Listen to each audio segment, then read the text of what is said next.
మరణమే మనిషి కోసం ఎదురు చూస్తుందిలే, ఆ దేవుడే రాశాడు ఆహ్వానమే నీకులే.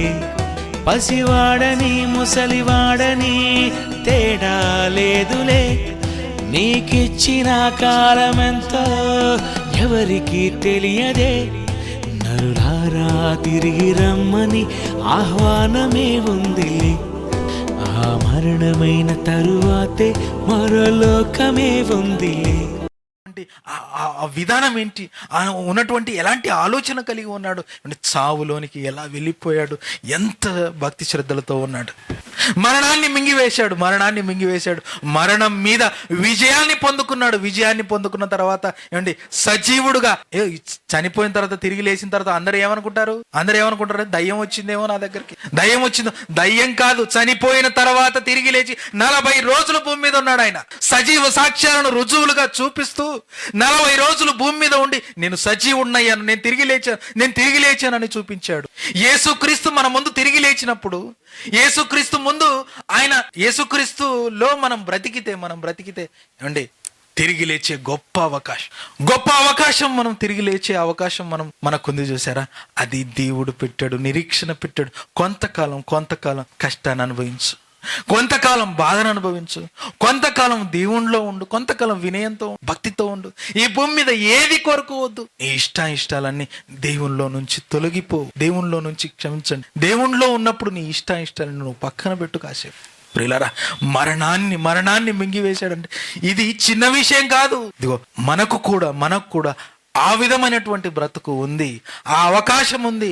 మరణం తర్వాత బ్రతికే ఒక గొప్ప అవకాశం దేవుడు మనందరికీ పెట్టాడు. యేసుక్రీస్తు మన ముందు ఉండి ఆయన మార్గదర్శిగా, మాదిరిగా ఉండి ఆయన అడుగుచాడలు ఎందు మనం నడవాలి అని చెప్పి ఇదిగో మార్గదర్శిగా ఆయన ఉన్నాడు.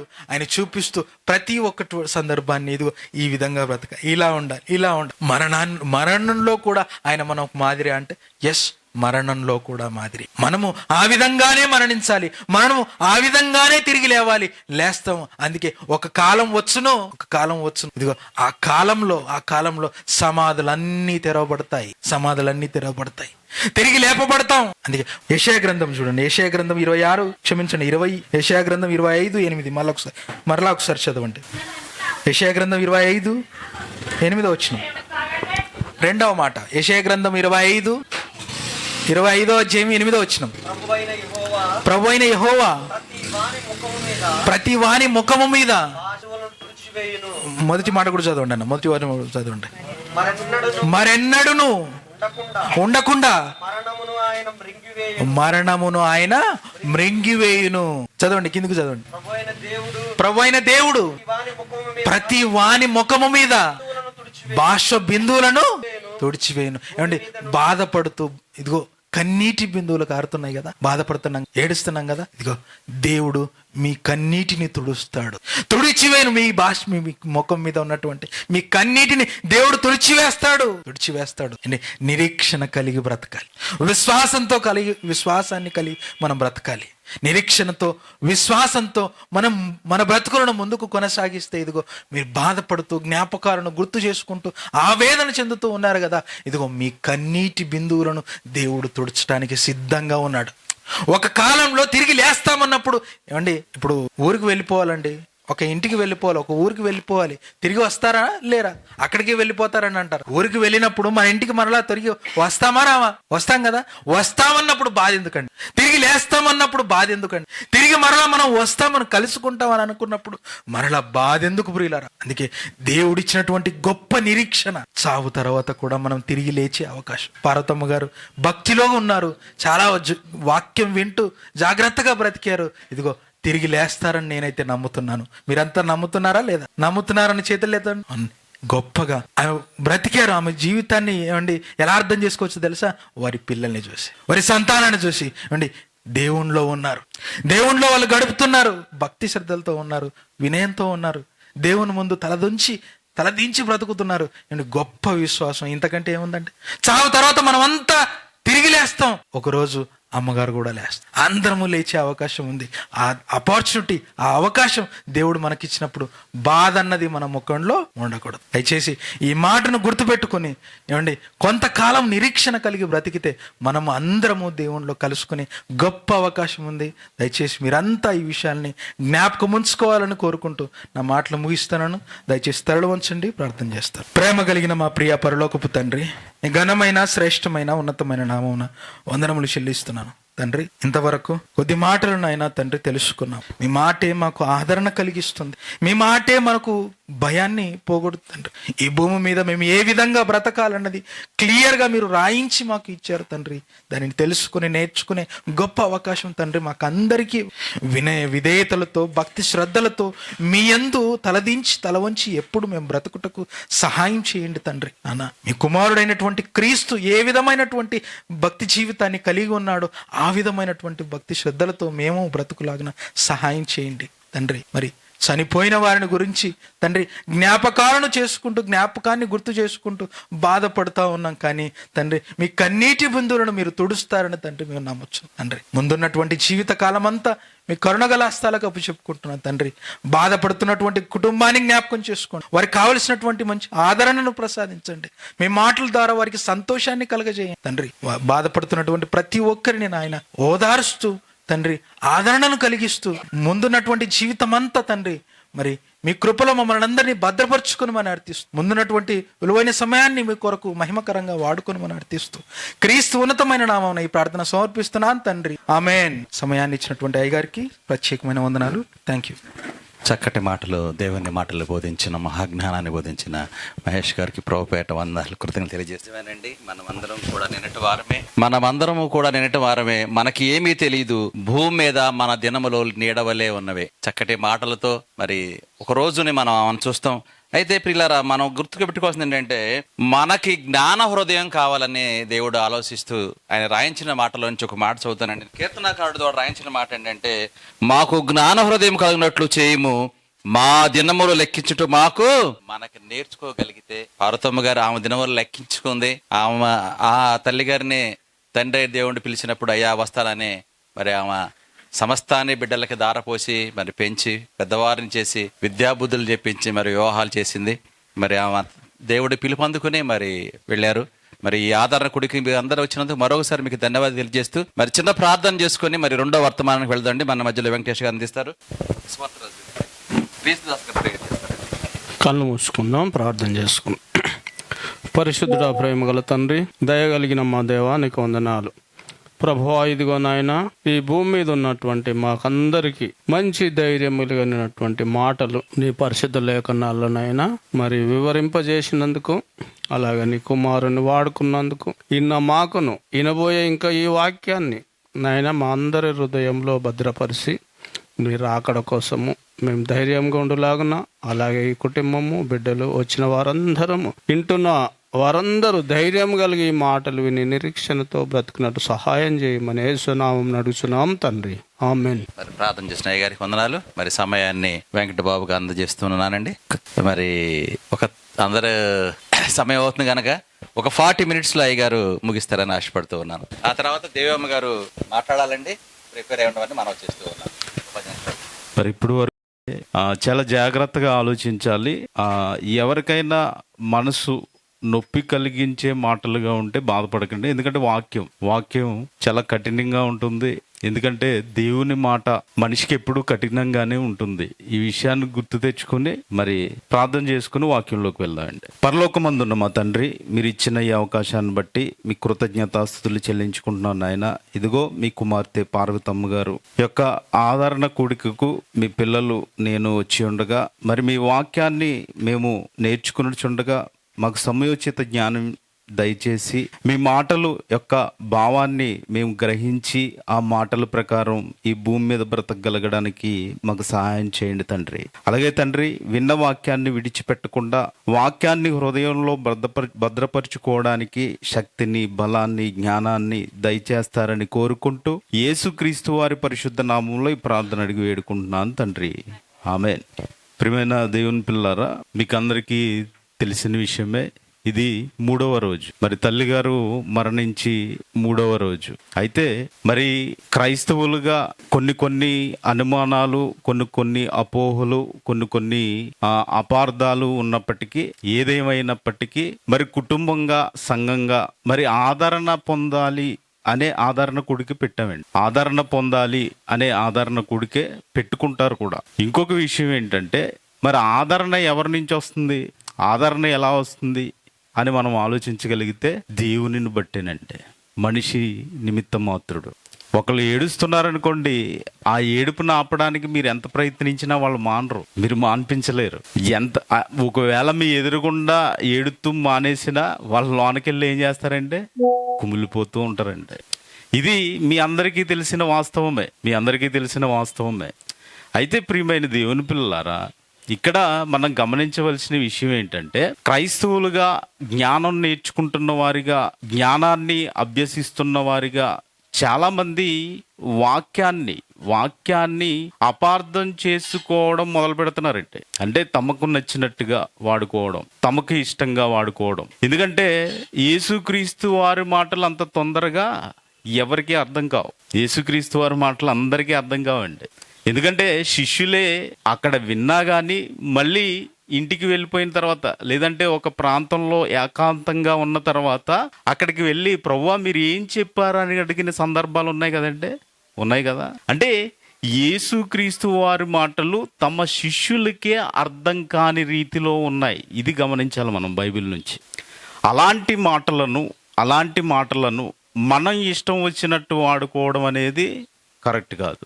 అంతేనంటే మన ఇష్టం వచ్చినట్టు వాడుకోవడం అనేది కరెక్ట్ కాదు. అయితే ఇక్కడ కొన్ని సందర్భాలు అంటే మీకున్న అనుమానాన్ని యొక్క ఏమంటారు దాన్ని, అపోహని తీసివేయడానికి ప్రయత్నిస్తున్నానండి. ఎందుకంటే సంతాప సభలు అనేసరికి సంతాపం అంటే ఏంటంటే దేవుడు సంతాపం పొందాడు. తెలుసా మీకు ఈ విషయం? ఎప్పుడు నరులు చెడిపోయారు, భూమి మీద ఆయన చేసిన వాళ్ళందరూ చెడిపోయినందుకు ఆయన సంతాపం చెందాడు.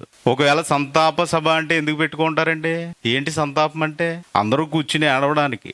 ఇదే సంతాప సభ అంటే, అందరూ కూర్చుని ఏడవడానికి. అంతేనండి. సంతాపం అంటే ఏంటి? బాధపడటం కదా.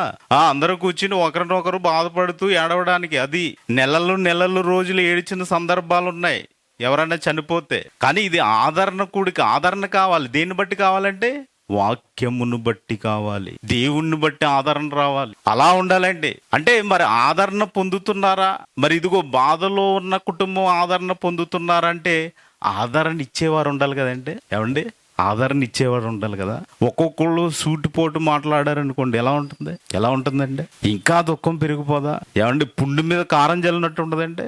ఆల్రెడీ దుఃఖపడుతున్నప్పుడు మళ్ళీ వచ్చి మీరు ఇలా చేశారా అన్నారనుకోండి, ఎలా ఉంటుంది? ఏమండి, ఆలోచించండి. ఎందుకండి, మీరు ఇంట్లో మంచి కర్రీ వండారు, మీ ఆయన వచ్చాడు, ఏదో ఉప్పు ఏదో తక్కువైంది, వెంటనే ఆ ప్లేట్ ఇసిరేసి ఏంటి ఉప్పు తక్కువ వేసావు అని గట్టిగా అరిచాడు అనుకోండి. కూర వండుతుని రాదు, ఏం వండుతుని రాదు అన్నాడు అనుకోండి, ఎలా ఉంటదండి? మనసు ఎలా ఉంటది? అవునా కదా? ఎంత బాధగా ఉంటది. అదే కొద్దిగా ఉప్పు తక్కువైంది, వేస్తే బాగుంటుంది అన్నారు అనుకోండి, అవునా అని గబగబా తెచ్చి భార్య కలుపుతుంది కదా. ఓకే, భర్త కష్టపడి వచ్చాడు, ఇంటికి వచ్చాడు, సాయంత్రం ఇంటికి వచ్చిన తర్వాత భార్య నీ ఇష్టం వచ్చినట్టు తిరిగి వస్తావు, మమ్మల్ని అసలు పట్టించుకోవు, మమ్మల్ని అసలు చూడవు నువ్వు అన్నదనుకోండి. ఇప్పుడు పొద్దున్న నుంచి కష్టపడి వచ్చాడు ఆయన, ఒక జీతం సంపాదించడానికి, కుటుంబాన్ని గడపడానికి 1,000 రూపాయలు 800 తెచ్చుకుని ఆ కుటుంబాన్ని సాకడానికి ఆయన కష్టపడి వచ్చాడు. ఇలా కష్టపడి వచ్చినప్పుడు భర్తని భార్య ఇష్టం వచ్చినట్టు మాట్లాడుతుంది అనుకోండి, భర్తకి ఎలా ఉంటదంటే, ఆలోచన ఎలా ఉంటది? ఎదవ జీవితం, అనవసరంగా పెళ్లి చేసుకున్నాడు బాబు అంటాడు. అవునా కదా? ఈ వాస్తవాలు, జరుగుతున్న వాస్తవాలు. అంటే ఇక్కడ భార్య భర్తను అర్థం చేసుకోవాలి, భర్త భార్యను అర్థం చేసుకోవాలి. అలాగే అన్నదమ్ముల ప్రేమ ఉంది, అక్క చెల్లెళ్ళ ప్రేమ ఉంది, తండ్రి కొడుకుల ప్రేమ ఉంది, తండ్రి కూతురుల ప్రేమ ఉంది. అవునా కదా? ఇవన్నీ ప్రేమలు ఉన్నాయి. ఈ ప్రేమలో స్వార్థం ఉందనుకోండి, ఈ ప్రేమలో స్వార్థం ఉంటే ఎందుకు అవతలవాడు బాధపడాలి, యువతలవాడు బాధపడాలి? అయితే ప్రియమైన దేవుని పిల్లలారా, వాక్యం దగ్గరికి వచ్చేసరికి అందరి చేతిలో ఉన్నది ఒకే బైబిల్ అంటే, అందరి చేతిలో ఉన్నది ఒకే బైబిలా? ఒక్కటే బైబిల్. మరి విశ్వాసాలు వేరుగా ఉన్నాయి, విశ్వాసాలు వేరుగా ఉన్నాయంటే.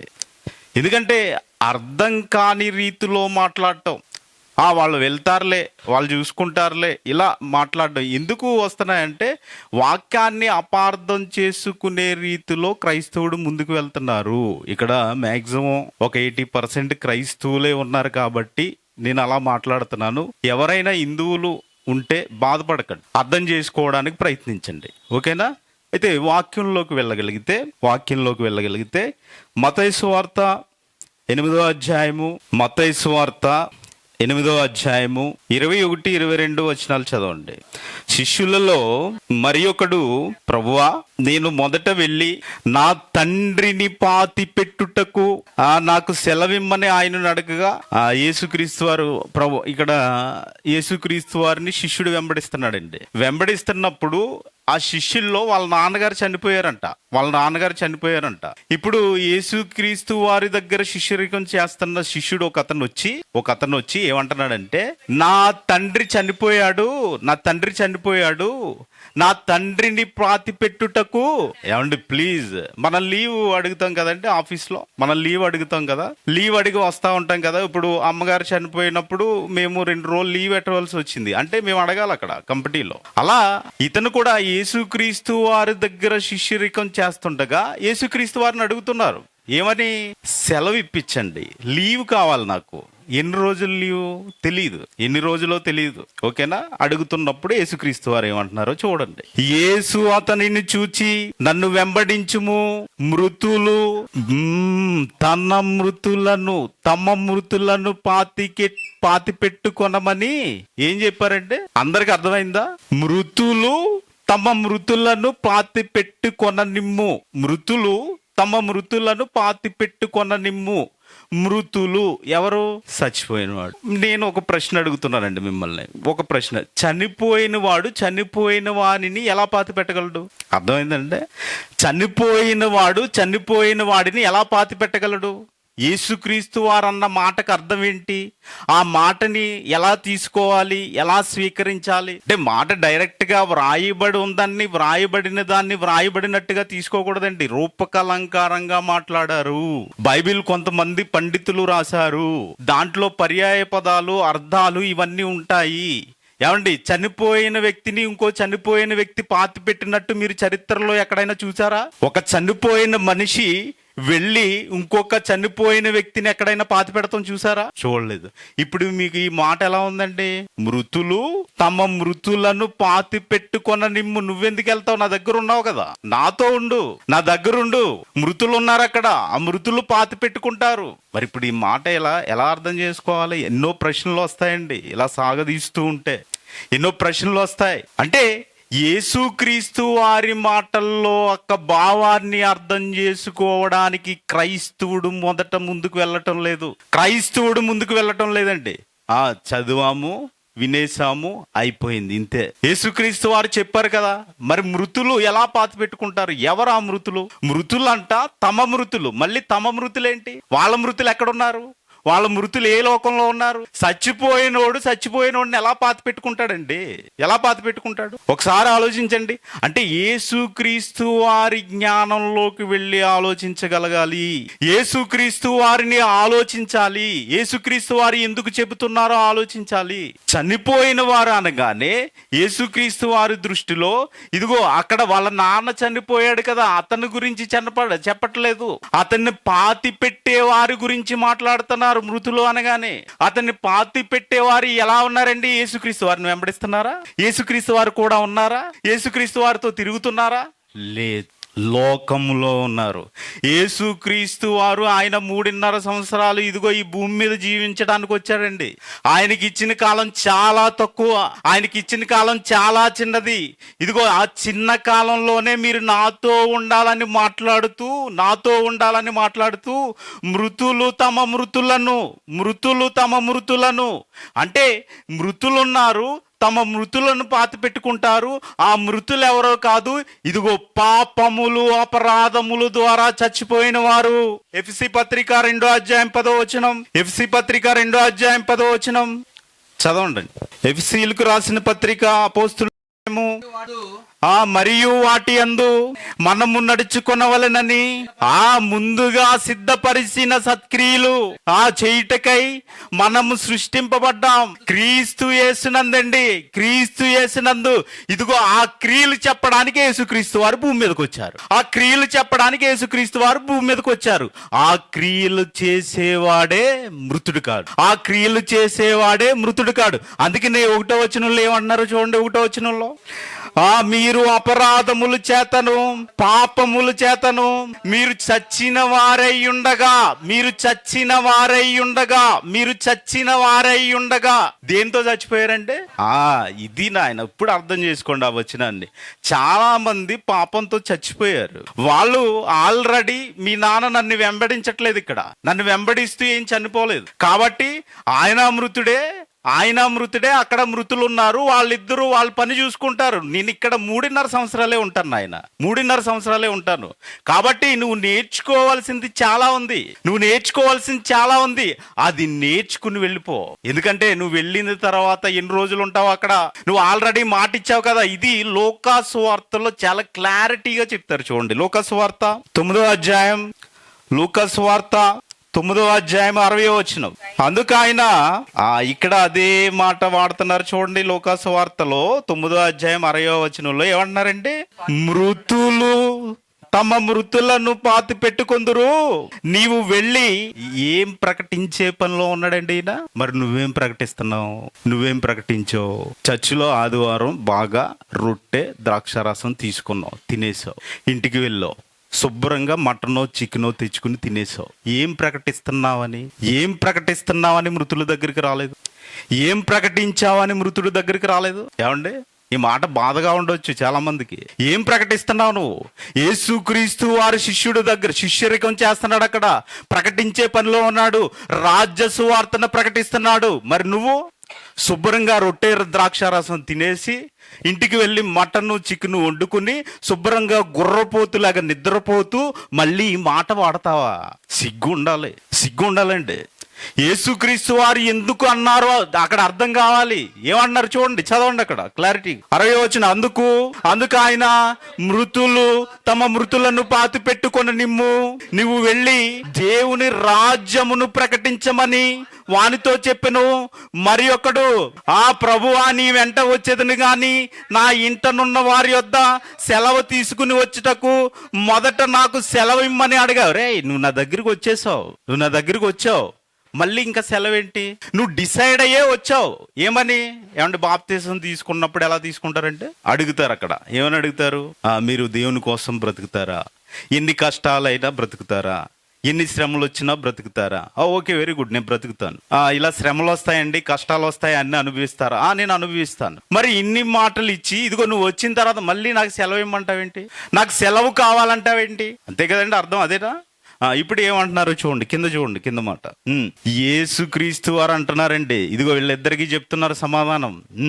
నాగటి మీద చెయ్యి పెట్టి వెనక తట్టు చూచువాడెవ్వడును దేవుని రాజ్యమునకు పాత్రుడు కాడని వానితో చెప్పెను. అంటే నువ్వు ఆల్రెడీ ఇదిగో నా దగ్గరికి వచ్చావు, నువ్వు పని చేస్తానని వచ్చావు, మళ్ళీ వెనక్కి ఎందుకు తిరుగుతున్నావు అని యేసుక్రీస్తు వారు అడుగుతున్నారండి. అయితే ఇక్కడ మీకు ఒక అనుమానం రావచ్చు, అదేంటండి, ఎంత యేసుక్రీస్తు వారు అయితే మాత్రం, ఎంత ప్రభువు అయితే మాత్రం తండ్రి చనిపోతే వెళ్ళనివ్వడా, ఇదిగో మా ఇంటికాడ పర్మిషన్ తీసుకుని వస్తానంటే వెళ్ళనివ్వడా అనే అనుమానం మీకు రావచ్చు.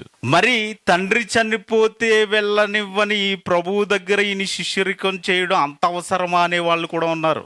ఇదిగో తండ్రి చనిపోతే ఇతను వెళ్ళనివ్వలేదు కదా అంటే తల్లిదండ్రులను గౌరవించడం లేదనే కోవలోకి తీసుకొస్తారండి దీన్ని. ఏమండి, తల్లిదండ్రులను సన్మానించమని ఎన్ని వాక్యాలు ఉన్నాయా లేవా? ఇవన్నీ మీకు తెలిసినవి, ప్రత్యేకించి ఏం చూపించే అవసరం లేదు. యేసుక్రీస్తు వారు ఇదిగో సిలువలో మరణం పొందుతారండి, ఎన్నో కొరడా దెబ్బలు తిన్నారు. ఇదిగో సిలువ మీద ఆ చేతికి ఒకటి ఈ చేతికి ఒకటి మేకులు కొట్టేశారు.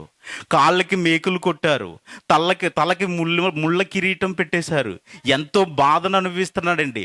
ఆ బాధలో కూడా తన తల్లిని యోహాను గారికి అప్పగించారు కదా. తన తల్లి బాధ్యత మరిచిపోలేదు కదా.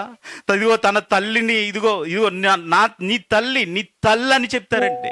నీ కుమారుడు అని అప్పగిస్తారండి. ఇదిగో ఇప్పటి వరకు నేను లేనుగా, ఇక్కడి నుంచి నేను ఉండను కదా, ఈ బాధ్యత ఇదిగో ఈ కుమారుడు యోహాను గారు తీసుకుంటారని చెప్తారండి. అలాంటి బాధ్యత ఎవరికి ఉందండి? ఈ రోజు కన్న తల్లిదండ్రులు వదిలేసి విదేశాలకు వెళ్ళిపోవట్లేదా? అంత్యక్రియలు చేయడానికి ఏం పంపిస్తున్నారు? డబ్బులు పంపిస్తున్నారండి, విదేశాల నుంచి డబ్బులు పంపిస్తున్నారు, చేసేయండి అని. దేనికోసం? డబ్బు సంపాదించుకుంటూ. యేసుక్రీస్తు వారి దగ్గర శిష్యరికం కాదు. డబ్బు సంపాదించుకుంటూ, వాళ్ళకి జ్ఞానం లేదు, వాళ్ళకి ఇదిగో పరలోక సంబంధమైన జ్ఞానం లేదు. ఏం సంపాదించుకుంటూ? డబ్బు సంపాదించుకుంటూ డబ్బు ఇస్తున్నారు అంతే. డబ్బు సంపాదించుకుంటూ డబ్బు ఇస్తున్నారు అంతేనండి. ఆలోచించండి ప్రియులారా, యేసుక్రీస్తు వారు వారిలో ఉన్న మాటలకి ఇదిగో ఈ లోకంలో ఉన్న మాటలకి తేడా ఆలోచించండి. ఎందుకు ఇంత ఖచ్చితంగా మాట్లాడుతున్నాను అంటే, ఇది వాక్యం మీరు నేర్చుకోవడానికి ముందుకు రావాలి. ఎప్పుడైతే మీరు వాక్యాన్ని పఠిస్తున్నారో, వాక్యం నేర్చుకుంటున్నారో, ఇదిగో వాక్యం యొక్క భావం అర్థం అవుతుందండి. అంతే కదా. యేసుక్రీస్తు వారు ఏం చెప్తారు? ఇదిగో వాక్యాన్ని చదువుకోవడం కాదు, వాక్యాన్ని చెప్పడం కాదు, మీరు దాని భావం తెలుసుకుని రండి అని మాట్లాడతారు కదండి. అవునా కదా? అంటే మనకి ఏం కావాలి? వాక్యము యొక్క భావం కావాలండి. అంతేగాని యేసుక్రీస్తు వారి మాటలను అపార్థం చేసుకోకూడదు.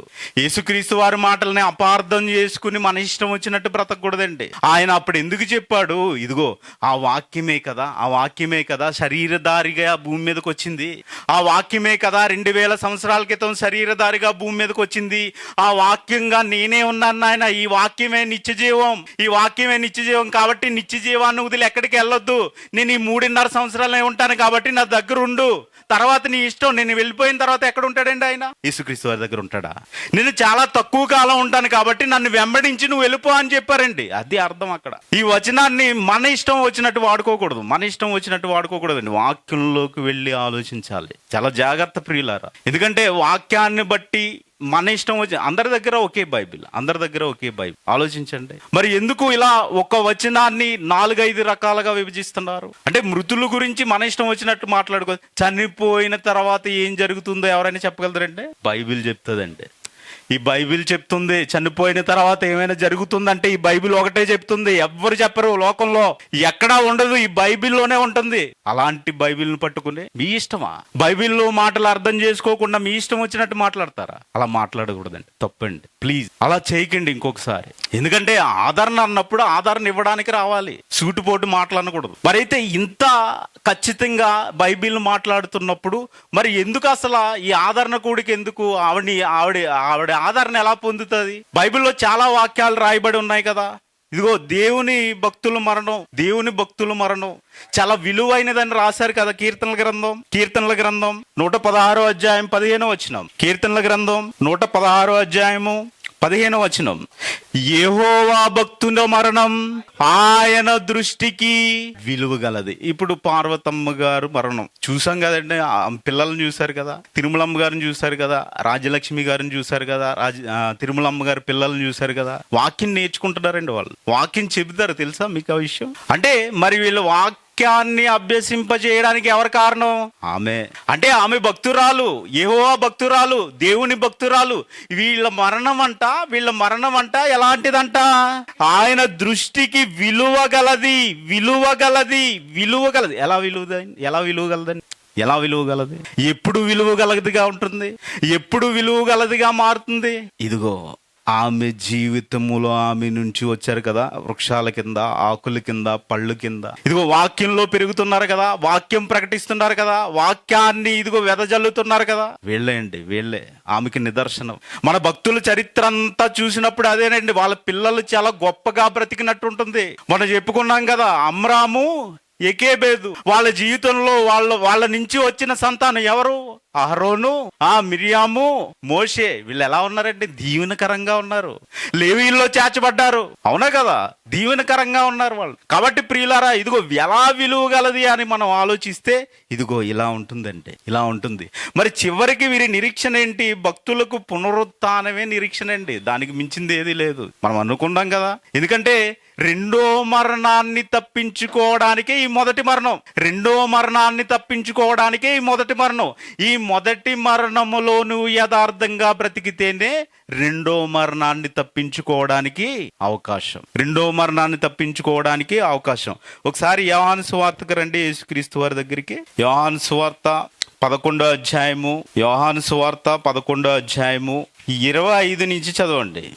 అందుకు యేసు, పునరుత్థానము జీవమును నేనే, నా యందు విశ్వాసముంచువాడు ఏమంటే చనిపోయినను ఏమవుతారంటే చనిపోయినను, ఇప్పుడు పార్వతమ్మ గారు చనిపోయినను ఏమవుతారండి? రావట్లేదేంటి మాట? బ్రతుకుతారండి. నమ్మట్లేదా మీరు? నమ్మట్లేదా యేసుక్రీస్తు వారిని? విశ్వసించట్లేదా? గట్టిగా అనండి. ఏమంట? చదవండి, మళ్ళీ చదవండి. అందుకు యేసు, పునరుత్థానమును జీవమును నేనే, నా యందు విశ్వాసముంచువాడు చనిపోయినను బ్రతుకును. చనిపోయినా గాని బ్రతుకుతాడండి. అది ఆమె ఉంచిన విశ్వాసం. నేను చనిపోయినా బ్రతుకుతాను, నేను చనిపోయినా బ్రతుకుతాను, అదే అండి ఆమె విశ్వాసం. అంతే కదా, ఆ విశ్వాసమే కదా మనల్ని బ్రతికించేది. పౌలు గారు ఎందుకు చనిపోతే లాభం అన్నాడండి? ఆయన ఎందుకు చనిపోతే లాభం అన్నాడు? ఒకసారి ఆ మాట చూడండి, ఆ మాట కూడా చూడండి. ఫిలిప్పీలకు రాసిన పత్రిక 1వ అధ్యాయము 21 నుంచి 23 వచనాలు చదవండి. నా మట్టుకైతే బ్రతుకుట క్రీస్తే, చావైతే లాభం. లాభం లాభం లాభం అంటున్నారండి. చావైతే లాభం అంట. ఏమండి మనం అనగలదు ఆ మాట? ఇప్పుడు నేను చనిపోతే నాకు లాభం అని అనగలదు అండి? ఉందా ఆ నిరీక్షణ? ఉందా? ఆమెకు ఉందండి. మాట్లాడేటప్పుడు గూగుల్ మీట్ లో కలిసినప్పుడు ఆ మరణం మాట, ఏముంది నాయన, ఇదే కదా జీవితం. వాక్యం అర్థమవుతుందమ్మా, అంత బాగా విడమరిచి చెప్పాక ఎవరికి అర్థం అవుతుందన్న? ఇలాంటి మాటలు మాట్లాడేవారు ఆవిడ. మొన్న కూడా చివరిలో ప్రార్థన చేయడానికి వెళ్ళినప్పుడు, ఏం చేస్తా ఉన్నా, నా పరిస్థితి ఇది, టైం అయిపోతే వెళ్ళిపోవాలి, ఇదే మాటలు ఆమె నోట్లో నుంచి. ఏమంటే భయపడ్డా, నేను చచ్చిపోతానేమో, అయ్యి బాబు ఈ రోజు నాకు రోగం వచ్చింది, నాకేమవుతుందో, ఈ భయం లేదు. ఎందుకు పౌలు గారు అంటున్నారు చూడండి, ఏమన్నారు అక్కడ? బ్రతుకుట క్రీస్తే, చావైతే లాభం. లాభం ఏంటి? లాభం నిత్య జీవం అండి, పునరుత్థానం, ఎవర్ లాస్టింగ్ లైఫ్. ఈ శరీరాన్ని విడిచిన ఆత్మ ఎప్పుడు ఇదిగో బ్రతుకుతూ ఉంటుంది మహిమా శరీరంతో. ఇదిగో నాకు నిత్య జీవం ఉందని ఆవిడ నమ్మేసింది.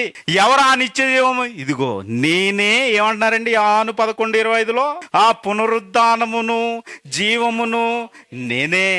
యేసుక్రీస్తు వారిని విశ్వసించారండి ఆవిడ, యేసుక్రీస్తు వారిని నమ్మారండి ఆవిడ. అందుకనే మరణమా భయపడలేదండి. అలా అని ఆమె మంచి మరణమే పొందింది, వృద్ధాప్యంలో మరణం పొందిందంటే మంచి మరణం, అవునా కదా?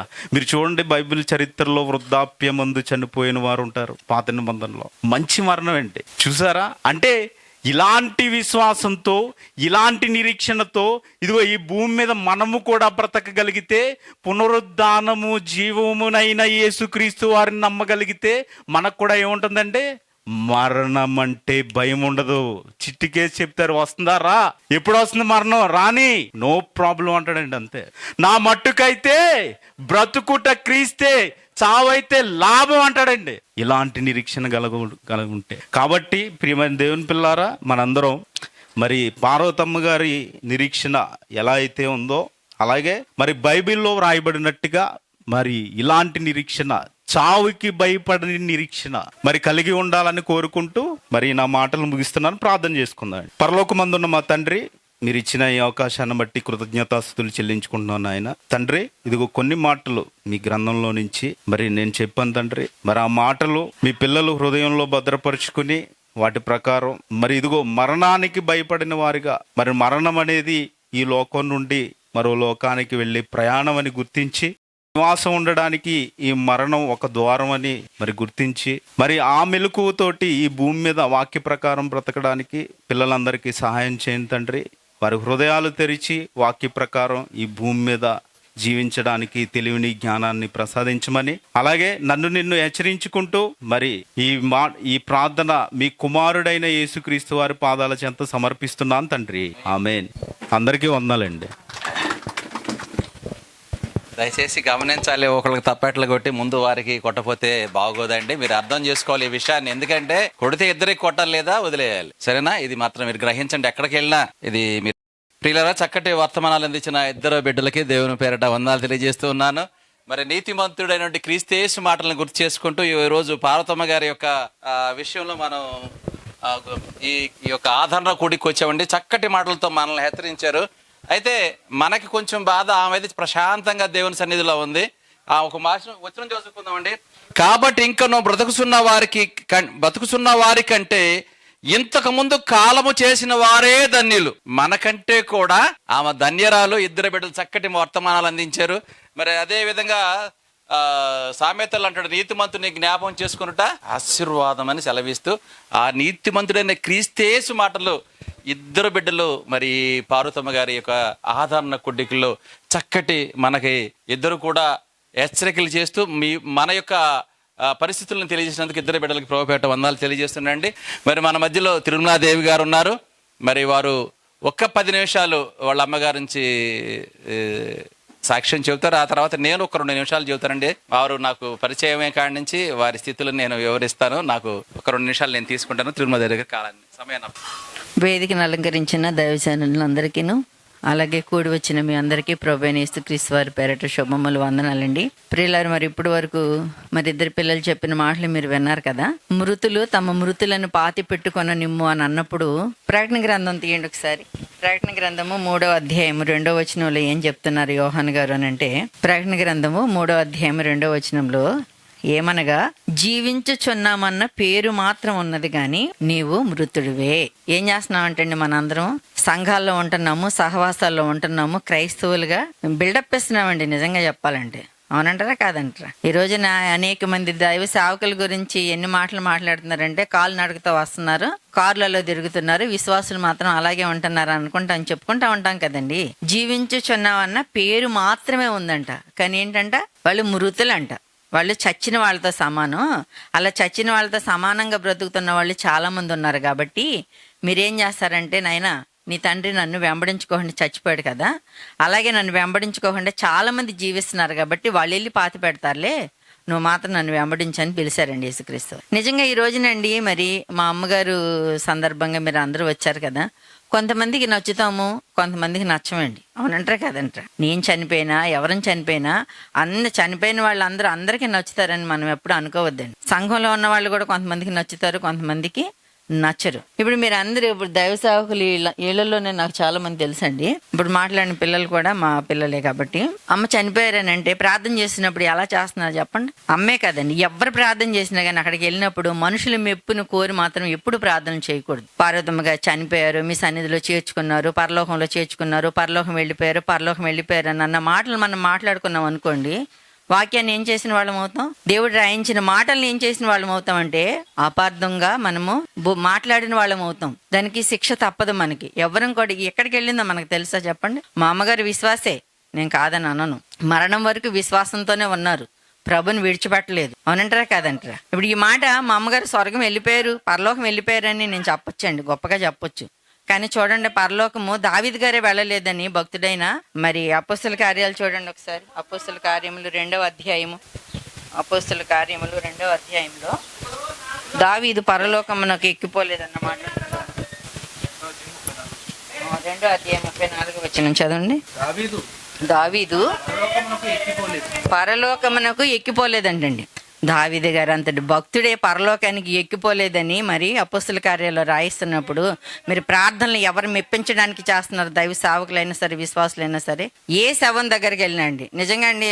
లాస్ట్ ఇయర్ ఒక అమ్మగారు చనిపోతే మా బంధువులేనండి, చనిపోతే అధ్యక్షత వహించే సంజయరావు గారు నన్ను ప్రార్థన చేయమన్నారు. నేను చేయనండి, అలాంటి మెప్పించే ప్రార్థనలు నాకు రావండి అన్నాను. నేను చేయలేదండి, నిజంగా చెప్తున్నాను. నిన్న మా అమ్మగారి దగ్గర కూడా నేను చేయలేదండి, సమాధి దగ్గర కూడా నేను చేయలేదు. వెళ్ళేటప్పుడు ఏమన్నా, తండ్రి ఎవరం కూడా మా కుటుంబంలో అవిశ్వాసులుగా సావకూడదు, విశ్వాసులుగా మారిన తర్వాత మాకు మరణాన్ని ఇవ్వండి. ఇప్పుడు మా అమ్మకి మేము 4 పిల్లలు అండి, మరి నాకు 2 బిడ్డలు, వాళ్ళకి ఇంకో 2 బిడ్డలు, మరి ఇంకో చెల్లికి 2 బిడ్డలు, ఇంకో చెల్లికి 2 బిడ్డలు, ఇంకో చెల్లికి ఒక పాప. మొత్తం ఎంతమంది? పార్వతమ్మ గారి సంతానం అంటే 13 మంది పిల్లలండి. 13 మంది పిల్లలకి కూడా ఎప్పుడన్నా ఏం మాట్లాడినా కానీ ఏం చెప్పుద్ది?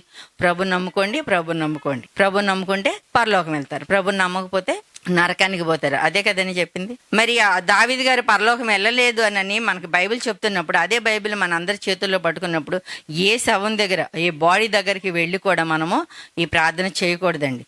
ఎందుకు చేయకూడదని అంటే ప్రియులరా, యోహాను సువార్త చూడండి. యోహాను గారు రాసిన సువార్త 3వ అధ్యాయము 13వ వచనాన్ని చదవగలిగితే, యోహాను గారు రాసిన సువార్త 3వ అధ్యాయము 13వ వచనాన్ని, మరియు పరలోకము నుండి దిగివచ్చిన వాడే, పరలోకం నుంచి మనకు బోధించడానికి తండ్రి అయిన దేవుని మనసును బయలుపరచడానికి ఎవరొచ్చారు భూమి మీదకి అని అన్నప్పుడు యేసుక్రీస్తు వారు మాత్రమే కదండి.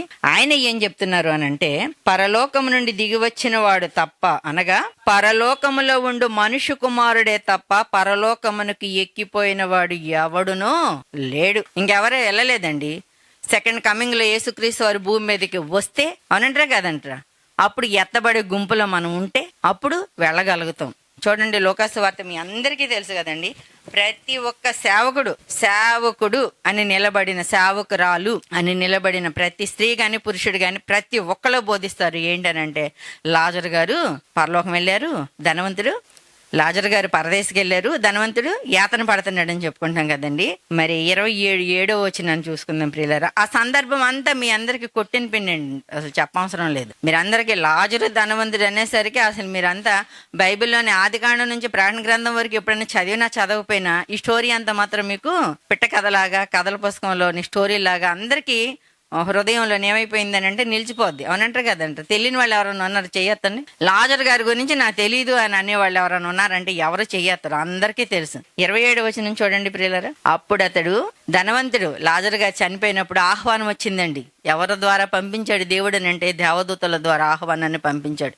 నిజంగా అండి, కళ్ళు మూసిన మరుక్షణంలో మరి నా తల్లికి ఆహ్వానం పలకడానికి దేవదూతలు వస్తే పరదేశికి వెళ్ళేదండి, వెళ్ళుంటది. ఒకవేళ ఆహ్వానం రాలేదనుకోండి, ధనవంతుల్లాగా యాతనలోనికి వెళ్ళిపోతాం. క్రైస్తవులైనంత మాత్రాన మనం పరిశుద్ధంగా ఎవరు ఎక్కువ బ్రతకట్లేదండి. మన తప్పులు మనం ఒప్పుకోవాలి. అవునంటారా కాదంటారా? ప్రతిరోజు పోరాటము, ప్రతిరోజు యుద్ధమేనండి. కుటుంబంలో కానివ్వండి, భార్య భర్తల మధ్యన కానివ్వండి, సంఘంలో కానివ్వండి. ఈ రోజున మా అమ్మగారి సంఘంలోనికి వెళ్ళే వాళ్ళు చాలా మంది రాలేదండి. ఎందుకనంటే విషయం నాకు తెలియదు. నాకు చాలా మంది మొహాలు తెలుసు కాబట్టి, నేను చూశాను కాబట్టి నేను చెప్పగలుగుతున్నాను. అవునంటారా కాదంట? ధనవంతుడు ఏమని అడుగుతున్నాడు లాజర్ గారిని?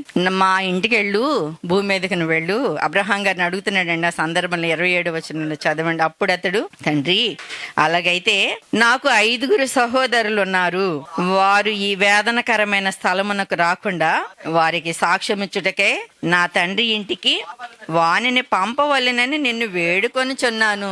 చూసారండి, చచ్చిపోయిన ధనవంతుడు, ధనంతోనే సుఖము సంతో అతను వేసుకున్న బట్టలతో సహా రాయించాడండి దేవుడు. ఓదారంగు బట్టలు అంట, సన్నపు నార వస్త్రాలంట, ప్రతిదినం సుఖంగా భూమి మీద బ్రతికిన వాడు చచ్చేమో యాతన పడుతున్నాడు, ఒక చుక్క నీటి బొట్టు కోసం ఏడుస్తున్నాడు. మరి అన్నం లేక పూటకి కడుపు నింపుకోలేక దేవుని కొరకు బ్రతికి దేవుని గెలిపించిన లాజర్ గారేమో దేవదూతల చేత ఆహ్వానం పొందాడండి. ఇది ఎప్పుడు అని అన్నప్పుడు ప్రియులారా, యేసుక్రీస్తు వారు భూమి మీదకి రాకముందు మోషే, ఏలియాలు ప్రవక్తలుగా ఉన్న కాలంలోనే మరి అంత గొప్ప భక్తుడు ఉన్నాడంటే, ఈ రోజున మన అందరం ఎంత భక్తిగా ఉన్నామో మన గుండెల మీద మనం చెయ్యేసుకుని నిజం మాట్లాడుకోగలగాలి. అవునంటారా కాదండి? లాజరుని పంపించు, నాకు 5 సహోదరులు ఉన్నారు అని చెప్పేసానని వేడుకుంటున్నాడండి అబ్రహాం గారిని. వేడుకుంటున్నాడు అని అంటే వాళ్ళు ఇతను మారకుండా చచ్చిపోయాడు. ఆ 5 సహోదరులు కూడా ఎలా ఉన్నారు? మారకుండా ఉంటేనే కదండి వేడుకుంటున్నాడు. కాబట్టి ప్రియులరా, మరి మా అమ్మగారు మరి వెళ్ళిపోయారు ఈ లోకాన్ని వదిలి మరొక లోకానికి, పరలోకంలోనికి ఇంకెవరు వెళ్ళలేదండి, క్షమించండి. మరి పాతాళ లోకంలోనికి వెళ్ళిపోయారు. అక్కడే 2 స్థలాలు ఉన్నాయి. ఒకటి యాతనకరము, ఒకటి నెమ్మది పొందే స్థలము. మరి తల్లిగారు ఎక్కడికి వెళ్ళింది నాకు తెలియదని నేను మాట్లాడలేను. కాబట్టి ప్రియులారా, ఒకవేళ ధనవంతుడు వేడుకుంటున్నట్టుగా వేడుకునే పరిస్థితిలోనికి వెళ్తే తండ్రి మీరిచ్చిన నా పిల్లలు 13 మంది పిల్లలు ఉన్నారు నా సంతానం. వాళ్ళు ఎవ్వరు కూడా అవిశ్వాసులుగా చావకుండా వేదనకరానికి రాకుండా ఉండాలని మొరపెడతదండి. ఒకవేళ నా తల్లి నెమ్మదిలోనికి వెళ్తే అబ్రహాం గారిని చూస్తుంది, లాజర్ గారిని చూస్తుంది, మోషే గారిని చూస్తుంది, దావీదు గారిని చూస్తుంది, అందరినీ చూసి సంతోషిస్తుంది కదండి. కాబట్టి ప్రియులారా, మనం అందరం కూడా భక్తులుగా ఉంటూ మన పిల్లలు కూడా భక్తిలోని పెంచుకుంటూ మరి మరణ దినానికి వెళ్ళాము అని అంటే మరి ఎలా బ్రతికితే స్వర్గం వెళ్తాము, ఎలా బ్రతికితే మరి నరకానికి వెళ్తాము, భయభక్తులు కలిగి ఉన్నామా లేదని మనల్ని మనమే పరీక్షించుకుంటూ ప్రతిరోజు బ్రతకడానికే ఒకటి జన్మదినము కంటే మరణ దినము మేలు అని అన్నాడు. ఆ మరణ దినానికి వెళ్ళినప్పుడు మరి దైవ సేవకులు ఎవరైనా సరే, పిల్లలు కానివ్వండి పెద్దలు కానివ్వండి, ఎవరైనా పాట పాడిన ఆ పాటలోని అర్థం తెలుసుకోవాలి. వాళ్ళు మాట్లాడిన మాటల్లోని మనం అర్థం గ్రహించుకొని మరి మన మేలు కొరకే ఇలాంటి మరణము, ఇలాంటి నిర్జీవంగా పడుండే మరి పరిస్థితి ఒకరోజు నాకు కూడా వస్తుంది, నా దేహాన్ని వదిలి నేను వెళ్ళాలన్న మాటలు గ్రహించుకొని బ్రతకడానికే మరి తండ్రి అనే దేవుడు మరణం జరిగిన దగ్గరికి వెళ్ళమన్నాడు. కాబట్టి ప్రియులారా, పరలోకం ఇంకెవరు వెళ్ళలేదండి. దయచేసి ఎవరు కూడా పరలోకం వెళ్ళిందనన్న మాట మీ నోటి నుంచి మాట్లాడొద్దు. దైవ సేవకులు కానీ విశ్వాసులు కానీ. మనకు తెలియదు కదండి. మరి మా తల్లిగారు మరి మా కోసం ఎంతో కష్టపడిందండి. మరి 4 ఆడపిల్లలమి, మరి పల్లెల్లో ఉండేవాళ్ళమి. మరి నా తోటి సహోదరులు 3 చెల్లెలకి వ్యవసాయం తెలియదు, పొలం తెలీదు, బఫెల్లోలు, గొర్రెలు, మేకలు అవన్నీ ఏం తెలియదండి. నాకు తెలుసు, నేను కష్టపడ్డాను, నాకు తెలుసు. కానీ మా అమ్మ నా పిల్లలు అందరూ చదువుకోవాలి, ఉన్నతంగా బ్రతకాలని తెలిసిన వాళ్ళ ద్వారా ఇక్కడికి వచ్చిందండి. ఇక్కడికి వచ్చి ఎన్నో కష్టాలు పడినప్పటికీ కూడా మళ్ళీ వెళ్ళిపోదామా అని అంటే వెళ్ళకోకుండా మరి ఈ ఇల్లుని మరి సంపాదించి కట్టగలిగింది. మమ్మల్ని కూడా మా అందరికీ ఫ్లాట్లు ఇచ్చింది, అందరిని ఉన్నతంగానే నిలబెట్టింది. మరి మా పిల్లలకు కూడా మరి ఆదర్శంగా ఉంది. కాబట్టి మరి అమ్మ ఈ రోజున లేరండి. మరి మేమందరం కూడా మా అమ్మగారు నడిచిన బాటలో నడవాలని మరి మీ అందరికీ కూడా మీ పిల్లలకి మీరు అందరూ మాదిరిగా ఉండాలి. మా అమ్మగారు మాకు మాదిరిగా ఉన్నట్టు మీ అందరూ కూడా మీ బిడ్డలకి మరి మీ ఇరుగు పొరుగు వారికి అందరికీ మాదిరిగా ఉండాలని కోరుకుంటూ మరి అవకాశం ఇచ్చిన అధ్యక్షుల వారికి మరి తిరిగి సమయాన్ని అప్పగిస్తున్నానండి. ఏ రోజు వెళ్ళిపోతామో, ఏ రోజు మన చివరి గడియో మనకు తెలియదు కనుక ప్రతి దినము కూడా మనల్ని మనం పరీక్షించుకోవాలి. మరి ఇప్పుడే తల్లిగారు చెప్పినట్టు ధనవంతుడు ప్రతి దినము సుఖపడ్డాడు, కానీ మనము ప్రతి దినము దేవుని యొక్క పనిలో, దేవుని యొక్క ఆలోచనలతో గడిపేవారుగా, కొంత కాకపోతే కొంత అయినా దేవుని కొరకు శ్రమను అనుభవించేవారుగా మనం ఉన్నప్పుడే మన జన్మ, దేవుడు మనకిచ్చిన ఈ ఆయుష్కి పరమార్థం అనేది ఉంటుంది. ఒకవేళ అదే లేకపోతే గనుక ఇక మన చనిపోయిన వారి జ్ఞాపకము ఇక మీదట ఉండదు అని అంటున్నాడు. అందుకే పరమునకు పోయే జీవ మార్గమును ఎవరు వెతుకుతారు? బుద్ధిమంతులు మాత్రమే వెతకగలుగుతారు. కనుక మనము బుద్ధి కలిగి, దేవుని గూర్చిన జ్ఞానము కలిగి, దేవుని గూర్చిన ఆసక్తి కలిగి మన జీవితాలను ఒక్కరు కూడా ఆ విధంగా ఉండండి.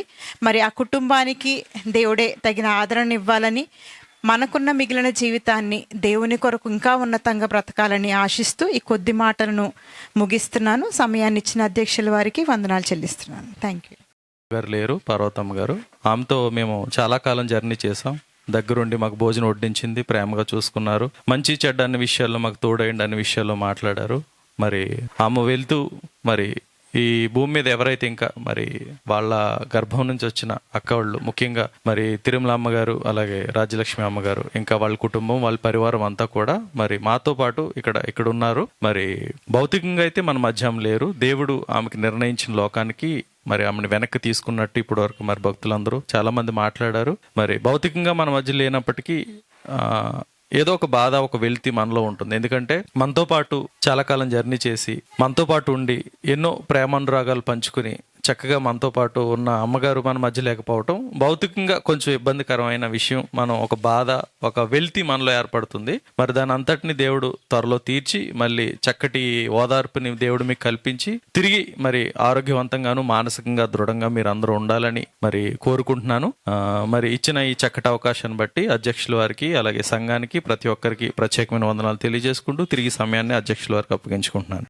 తండ్రి, మీ ఘనమైన, శ్రేష్టమైన, పరిశుద్ధమైన నామానికి కృతజ్ఞతాస్తుతులు చెల్లిస్తున్నాం తండ్రి. మరి ఒక దినాన్ని ఇచ్చి తండ్రి అని పిలుచుకునే భాగ్యాన్ని ఈ భూమి మీద మాకు ఇచ్చిన ఈ చక్కటి భాగ్యాన్ని బట్టి వందనాలు తండ్రి. ఎంతో మంది తండ్రి మరి ఈ గొప్ప భాగ్యాన్ని వదిలికిన తండ్రి మరి తిరిగి రాని లోకానికి వెళ్ళిపోతున్నారు తండ్రి. మరి విషయాన్ని మేము గుర్తెరిగి భూమి మీదకి మేము ఎందుకు వచ్చాము, మా యొక్క బ్రతుకు ఉద్దేశం ఏంటన్న విషయాలు మేము గుర్తెరిగి బాధ్యతాయుతంగా తండ్రి ఈ భూమి మీద మా బ్రతుకుని మరి వెళ్ళబుచ్చుకుని మిమ్మల్ని మహింపరిచి తిరిగి మీరున్న లోకానికి మేము రావాలని మీరు కోరుకుంటున్నారన్న విషయాన్ని గుర్తెరిగి తండ్రి మరి మరణం సంభవించిన ఒక ఇంట్లో మేము అందరం ఉన్నాం కాబట్టి మరి మరణం యొక్క తాలూకా ఆ బాధ ఎలాగుంటుందో తండ్రి మరి మేమందరం చూస్తున్నాం కాబట్టి తండ్రి ఒక్కసారి మమ్మల్ని మేము ఆత్మవిమర్శ చేసుకుని తండ్రి ఇక మీదటైనా తండ్రి మేము మేలుకొల్పబడి తండ్రి పురుకొల్పబడి తండ్రి మీకు దగ్గరగా ఉండే పిల్లలుగా మేము అందరం ఉండేలాగా సహాయం చేయండి. ఎంతోమంది మీ పిల్లలు విలువైన మీ మాటలు వినిపించారు తండ్రి. ఇప్పుడుతో ఉన్నాయి తండ్రి మరి వెనకబడుతున్నామేమో, మిమ్మల్ని తెలుసుకునే ప్రయత్నంలో దూరంగా ఉంటున్నామేమో అన్న విషయాలను గుర్తెరిగి ఇక మీదట మా బ్రతుకులు మేము మార్చుకుని తండ్రి ఉన్నతంగా మీకు లోబడి మాకిచ్చిన ఆయుష్ని క్రమంగా సక్రమంగా ముగించుకుని తిరిగి మీ వద్దకు వచ్చే పిల్లలుగా మేము అందరూ ఉండేలాగా మీ సహాయం దయచేయండి. విడిచి వెళ్ళిన పార్వతమ్మ గారి కుటుంబాన్ని బట్టి మరి ప్రత్యేకమైన వందనాలు తెలియజేసుకుంటున్నాం తండ్రి. మరి పిల్లలందరూ కూడా మరి మీ వాక్యంలో చక్కగా ఎదుగుతున్నారు తండ్రి. మనవల్ని చూసిన సందర్భం ఇక్కడ మాకు కనిపిస్తుంది తండ్రి. చక్కగా వాళ్ళందరూ కూడా ఉన్నతంగా మీ పరిచర్యలో కొనసాగి తండ్రి వాళ్ళకి ఇచ్చిన ఆయుష్ని క్రమంగా ముగించుకుని తిరిగి ఒకనొక రోజు మరి భూమిని విడిచిపెట్టి తిరిగి మీ వద్దకు వచ్చే పిల్లలుగా మేము అందరూ ఉండేలాగా మీ సహాయం దయచేయండి తండ్రి. మరి ఈ కుటుంబానికి చక్కటి ఓదార్పునివ్వండి, చక్కటి శక్తినివ్వండి. తిరిగి మరి వాళ్ళ పనులు వాళ్ళు చేసుకున్నటకు తండ్రి తిరిగి కుటుంబంలోను సంఘంలోను సంతోషంగా గడుపుటకు అన్ని విషయాల్లో మీ సహాయాన్ని దయచేస్తారని కోరుకుంటూ సమస్తం మీ చేతులకు అప్పగించుకుంటూ మరి ఈ ప్రార్థనను మా ప్రభువును రక్షకుడైన యేసుక్రీస్తు వారి యొక్క పుణ్యనామంలో అడిగి మీకు సమర్పిస్తున్నాం తండ్రి. ఆమేన్. యొక్కయు కుమారుని యొక్కయు పరిశుద్ధాత్మ యొక్కయు సహవాసము తోడు మీకును నాకును సకల పరిశుద్ధులకును తోడైయుండును గాక. ఆమేన్. అందరికీ వందనాలండి. ముఖ్యమైపోయింది అంటే లైక్ ఇట్స్ మ్యాండేటరీ. కానీ నా 30 ఏళ్ళ క్రితం కూడా చదువు అంటే అబ్బాయిలకి మాత్రమే, సంపాదన అబ్బాయిలకి మాత్రమే, ఉద్యోగానికి వెళ్ళిన అబ్బాయిలకి మాత్రమే. కానీ ఆడపిల్లలు అంటే మగవాళ్ళు పుట్టేదాకా ఖండానికి మాత్రమే ఇలా అనుకున్న టైంలో నాకు 30 ఏళ్ళ క్రితమే అలా అన్నప్పుడు మా అమ్మ వాళ్ళు చిన్నప్పుడు ఆమెకి 4 కూతుర్లు. ఆమె ఆ 4 కూతుర్ని గేదెలకో వాళ్ళకో పంపించి ఆమె డబ్బులు సంపాదించుకోవచ్చు. కానీ నాలాగా నా పిల్లలు అలా అవ్వకూడదని అప్పట్లోనే ఆమెకి చదువు విలువ ఎలా తెలిసిందేమో తెలియదు. కానీ ఇప్పటికీ మా పేరెంట్స్ ఏదన్నా చదివి చెప్తున్నప్పుడు మాకు చాలా ఆనందంగా ఉంటుంది. ఇప్పుడున్న లేటెస్ట్ టెక్నాలజీ మొబైల్స్ వాడుతూ వాళ్ళు అర్థం చేసుకోగలుగుతున్నారు చదువుకోవాలి అని. ఎందుకంటే మా పేరెంట్స్తోనే వేరే పేరెంట్స్ ఆంటీస్ని చూసామంటే వాళ్ళు అస్సలు కంపారిటివ్లో కూడా ఉండరు. వాళ్ళకి ఆ చదువు విలువ తెలిసింది కాబట్టి మా తర్వాత తరం కూడా ఆడపిల్లలే చాలామంది ఉన్నప్పటికీ అడగలుగుతున్నాను అంటే మాకు ఇవ్వగలిగిన ధైర్యం అంతా ఆమె దగ్గర నుండే వచ్చిన ఇది. ఆమె 4 ఆడపిల్లలు ఉన్నప్పటికీ అంత కష్టపడి అంత ఇది చేసుకొని ఆడవాళ్ళంటే ఆధారపడడానికి కాదు, వాళ్ళు వాళ్ళ కాళ్ళ మీద నిలబడగలుగుతారు. మా అందరికీ మా అమ్మమ్మ నేర్పించింది ఏమన్నా ఉంది అని అంటే మీరందరూ మీ కాళ్ళ మీద నిలబడగలుగుతారు, మీరెవ్వరు వేరే వాళ్ళ మీద ఆధారపడాల్సిన అవసరం లేదు. మేము ఇంత చదువుకొని కూడా మేము ఇప్పుడు ఇంత ఇల్లు కొనమన్నా కూడా మేము కొనలేం. మాకు ఇంత చదువులు ఉన్నాయి, ఇంత జాబులు చేస్తున్నాం, ఇలాంటి ఇల్లు నన్ను ఇప్పుడు కొనమన్నా దీంట్లో సగం కొనలేను. కానీ అప్పట్లోనే ఆమె అంత 4 ఇళ్లలో పని చేసుకుంటూ ఆమెకి ఎన్నో కోరికలు ఉండొచ్చు, ఆమె ఎన్నో ఆనందాలు గడపాలనుకోవచ్చు. కానీ 4 పెళ్ళిళ్ళు చేసి 4 ఇది చేసి మళ్ళీ తనకి ఆఖరి రోజుల్లో కూడా ఎవరి మీద ఆధారపడకుండా తనకంటూ తను నిలబడింది. ఇప్పుడు ఏ లోకంలో వెళ్ళిందో మేము చెప్పకూడదని చెప్పారు కాబట్టి ఆమె మాత్రం మా అందరికీ చాలా పై స్థాయిలో వెళ్ళిపోయింది. ఏ ఫ్యామిలీ కూడా సినిమాల్లో చూపించినట్టు ఆనందంగా ఉండరు. మాకు అలగలు, మాకు కొట్లాటలు జరిగాయి. ఎందుకు ఆ కొట్లాటలు? ఏదో మా అమ్మమ్మకి మేమంటే ప్రేమ తక్కువ అని ఇలా అనుకోనే మా బాధలు తప్పితే. కానీ ఆఖరి రోజుల్లో ఆమెకు అర్థమైందేమో పాపం. ప్రతి ఒక్కరి దగ్గరికి అందరికీ మీరందరు నాకు ఒకటే నాన్న, మేము అప్పుడు అర్థమైంది నాకు, అరే ఆమెకి మేము అందరం ఒకటే. కానీ ఏదో వేరే వాళ్ళు కష్టాల్లో ఉన్నారని వాళ్ళ మీద కొంచెం ప్రేమ చూపించింది అంతేగాని మా ఎవరిని పక్కకి పెట్టలేదు. ఆ ఆశీస్సుల వల్లనే మేమంతా ఇలా ఇప్పటికీ బాగానే ఉన్నాము. Thank you. మీరు అందరూ వచ్చినందుకు. ప్రతి ఒక్కరూ భోజనం చేసేసి వెళ్ళండి. Claps yeah, big claps. మరి దేవుని వాక్యం పావనికి అంతగా తెలియపోవచ్చు, కానీ అమ్మాయిలో నాటుకున్న ఈ యువకుల మాటలు, అందును బట్టి ఈ యువకులిద్దరికి కూడా నేను థ్యాంక్స్ తెలియజేస్తూ ఉన్నానండి. Thank you. మరి మనందరికీ మరి ఈ కుటుంబం ప్రేమ ఏర్పాటు చేశారండి. మీరు లేచి నిలబడితే చైర్లు వేస్తారు, మనం అందరం ఆ భోజనం ఆరగించి ఈ కుటుంబం కొరకు ప్రార్థన చేద్దాం. ఓపికతో కూర్చున్న మీ అందరికీ ప్రభు పేరిట వందనాలు తెలియజేస్తూ ఉన్నాను. నీ శవము అగ్నితో కాల్చిన బాధ ఉండదని తెలుసుక, నీ ఆత్మకే ఉంది బాధని తెలుసుకోవాలి ఇప్పుడేగా. పుట్టాక చూసావు ఈ లోకమే, మరణించాక చూస్తావు ఆ లోకమే. వెళ్ళాలి ఒక రోజు ఆ లోకమే, ఇవ్వాలి ఈ బ్రతుకు తన కోసమే. బ్రతకాలి క్రీస్తని, చావైతే లాభమే. మరణమే మనిషి కోసం ఎదురు చూస్తుందిలే, ఆ దేవుడే రాశాడు ఆహ్వానమే నీకులే. ప్రభువైన యేసునే నమ్మితే వెళతావు పరదేశ సుఖముగా. నువ్వు పాపిగా మరణిస్తే వెళుతుంది అగ్నికి ఆత్మగా. పుట్టాక చూసావు ఈ లోకమే, మరణించాక చూస్తావు ఆ లోకమే. వెళ్ళాలి ఒక రోజు ఆ లోకమే, ఇవ్వాలి ఈ బ్రతుకు తన కోసమే. బ్రతకాలి క్రీస్తని, చావైతే లాభమే.